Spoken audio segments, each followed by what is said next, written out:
Сәлем баршаңызға, менің арнама қош келдіңіздер. Бүгін сіздермен құймақты торт жасайтын боламыз. Жасалу өте оңай, өте дәмді торт болып шығады. Менімен бірге видеоның соңына дейін қарап, осы тортты жасап көріңіздер.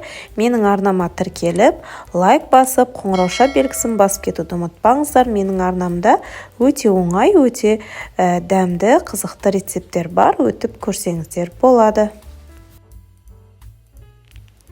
Ең алдымен біздің құймақтарымызды жасап аламыз. Кәдімгі үйде жасап жүрген өзіміздің құймақтарымыз. 5 жұмыртқаға қантты, аздап қасықтың ұшында тұзды салып, венчикпен жақсылап араластырып аламыз.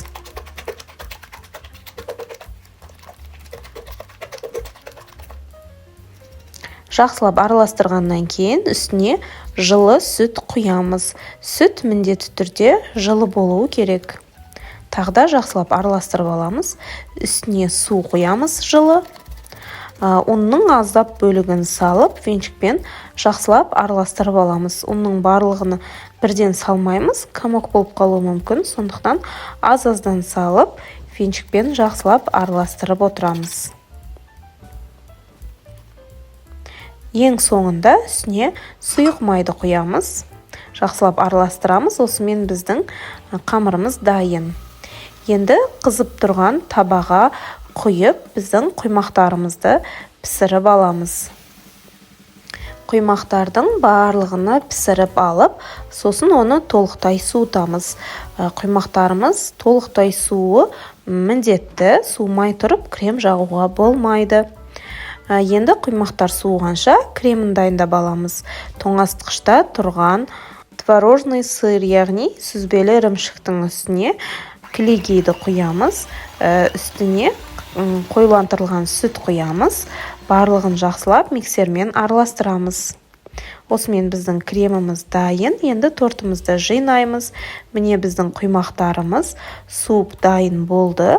Осындай кальцоның көмегімен жинасаңыздар өте ыңғайлы, бірақтан бұл міндетті емес. Тортымыз әдемі болып шығу үшін осылай шеттеріне құймақтарды жайғастырып шығамыз. Сосын ішіне құймақтарды біреу-біреуден салып, аздап крем жағып, тортымызды жинаймыз.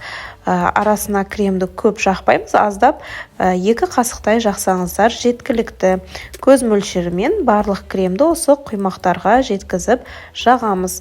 Арасына өз қалауларыңызша әртүрлі жидектер салсаңыздар болады. Бананмен өте жақсы үйлеседі осы тортымыз.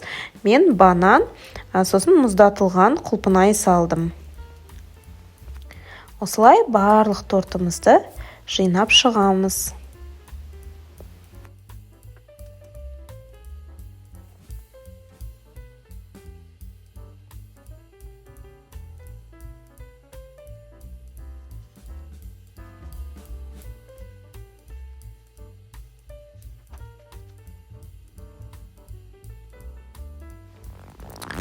Ең үстіңгі қабатына құймақты қойып, шетіндегі құймақтарды осылай әдемілеп жауып шығамыз.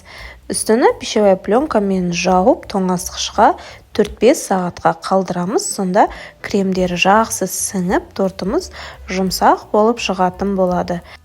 Міне тортымызды тоңазытқыштан алдық, сыртындағы формасын шешіп аламыз. Үстіні өз қалауларыңызша әртүрлі жеміс-жидектермен әсемдеп қойсаңыздар болады. Мен мұздатылған құлпынай мен малинаны қойдым. Осылай осының өзімен тортымыз өте әдемі болып тұр.